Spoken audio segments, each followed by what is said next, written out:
Magandang araw mga kaibigan. Happy New Year sa inyong lahat.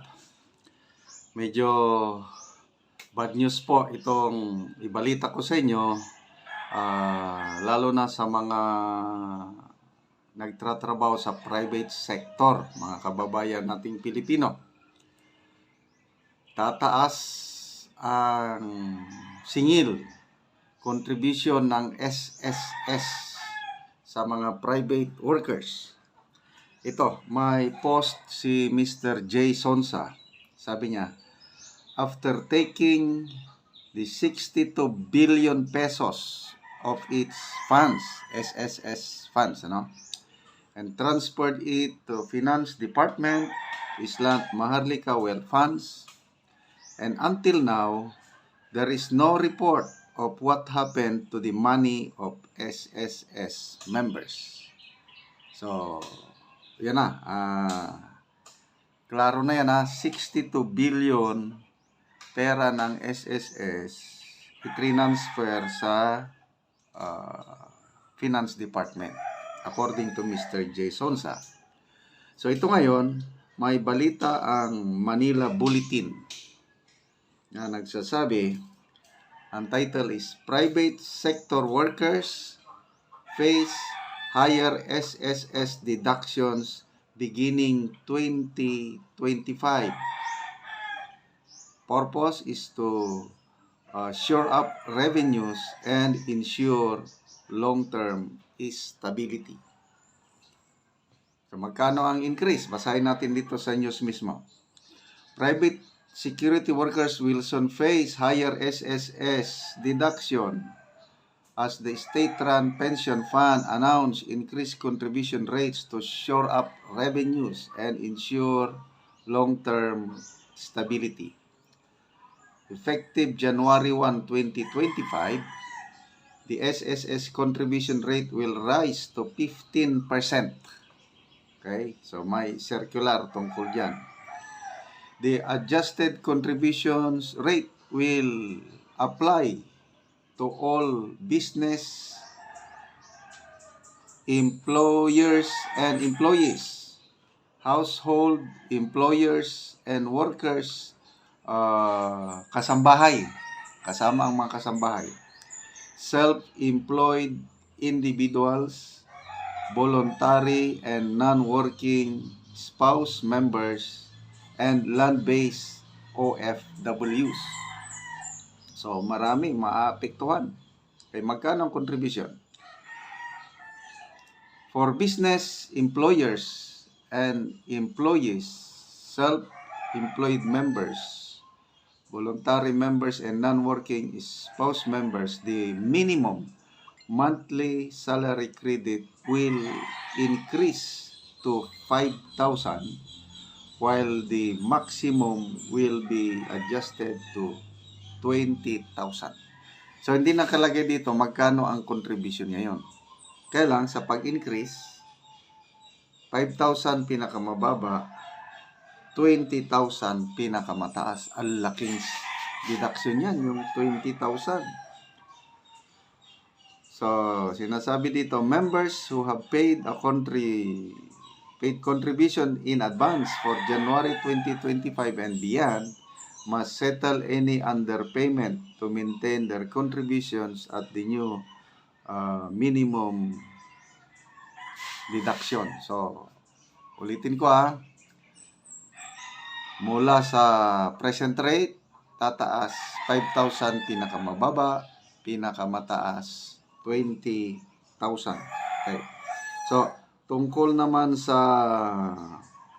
PhilHealth, kasi zero subsidy ang PhilHealth ngayon. Sa ngayon, nagsabi ang PhilHealth management nga wala pang increase. Kaya lang, according to Dr. Tony Liachon, yung health advocate, darating ang panahon na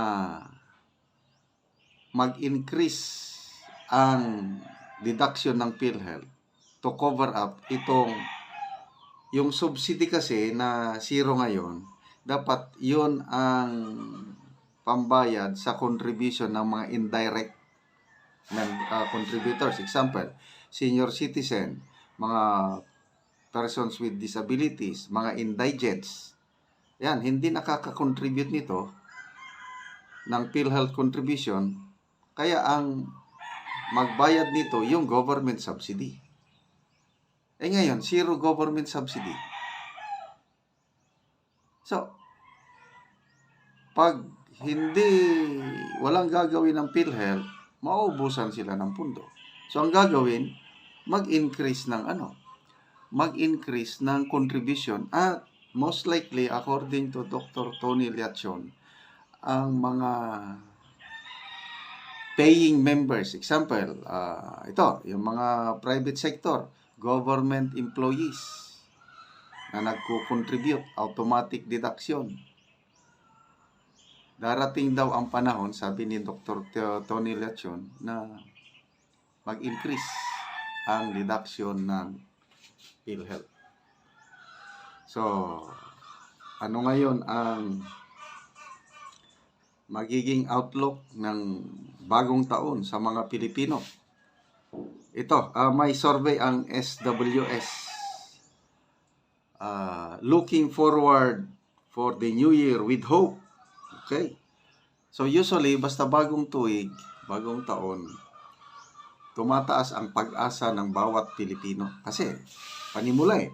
So ito, yung SWS survey last year, December 2023, as they look forward for 2024, 96% sa mga sinorvey, they are looking with hope. So, mataas. Okay? Sa ngayon, from 2024, looking forward 2025, bumaba na. 90% na lang ang looking forward with hope. Sabi ng SWS, ito na daw ang lowest level of hope since 2008-2009. Itong panahon na 2008-2009, nagkaroon ng global food crisis sa buong mundo. Kaya, mababa yung level of hope. Ngayon, wala namang global food crisis. Okay, isang tinanong din yung entering the new year with fear.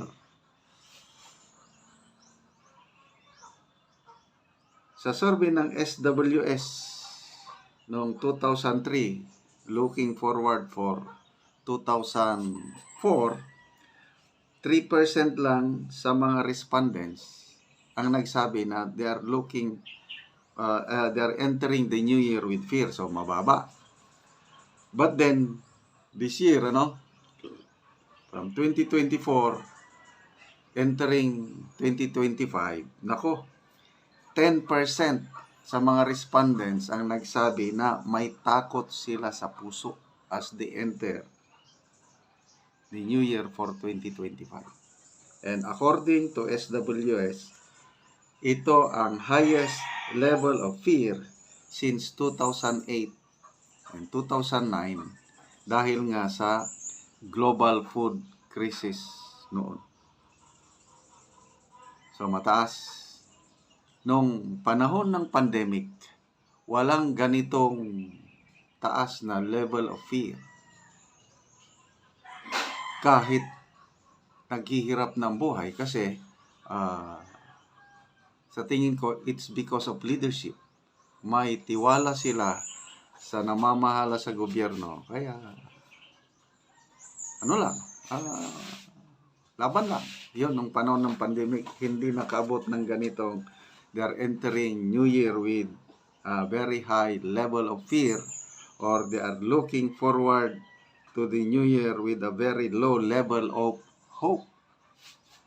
Bakit ngayon wala namang pandemic, wala namang global food crisis, ganito ang resulta? Yan na, depende na sa namamahala sa gobyerno, yung trust and confidence nila sa kanilang gobyerno. Kaya, ganito ang outlook ng mga Pilipino. So, sa mga nagtatrabaho sa private sector, mabuting malaman nyo na huwag kayong mabigla kung tataas ang kaltas sa inyong SSS contribution. Kasi nga, nabawasan ng 62 billion yung pondo ng SSS at i-transfer sa Finance Department. So, bad news po yan.